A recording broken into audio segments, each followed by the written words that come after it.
بسم اللہ الرحمن الرحیم عن عبد اللہ بن عمر رضی اللہ عنہما قال قال رسول اللہ صلی اللہ علیہ وسلم اذا وضع عشاء احدکم واقیمت الصلاة فابدؤوا بالعشاء ولا يعجل حتى يفرغ منه رواہ البخاری و مسلم۔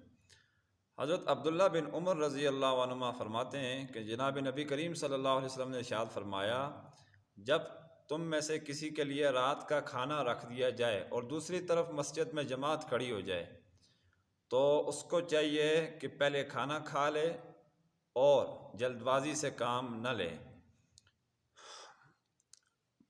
اس میں شراح حدیث شارحین حدیث نے یہ توجیہ فرمائی ہے کہ یہ حکم یا رخصت کہہ لیں اس کو، اس صورت میں ہے کہ جب آدمی کو بھوک اور کھانے کا تقاضا زیادہ ہو اور کھانا سامنے لا کر رکھ بھی دیا جائے۔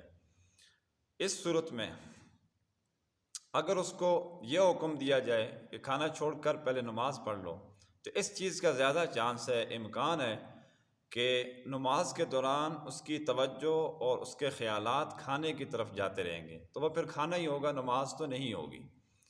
لہٰذا اس میں شریعت کا حکم اور حکمت کا تقاضا بھی یہی تھا کہ پہلے کھانا کھا لیا جائے اور اس کے بعد نماز پڑھ لی جائے۔ حضرت عمر رضی اللہ تعالیٰ عنہ فرماتے ہیں اسی کے بارے میں کہ جب کھانا رکھ دیا جائے تو پہلے کھانا کھا لینا چاہیے۔ مجھے یہ زیادہ پسند ہے کہ میں اپنے کھانے کو نماز بناؤں بجائے اس کے کہ میں اپنی نماز کو کھانا بنا لوں۔ تو یہ بڑی مدبرانہ قسم کی توجیہ ہے اور ان کی یہ بات ہے، اسی حدیث مبارکہ کی اس کو تشریح سمجھ لیجئے آپ۔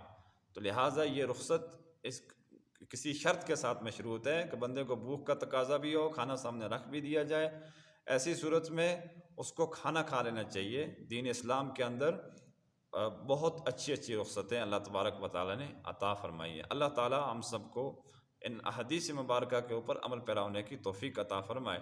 وآخر دعوانا ان الحمد للہ رب العالمین۔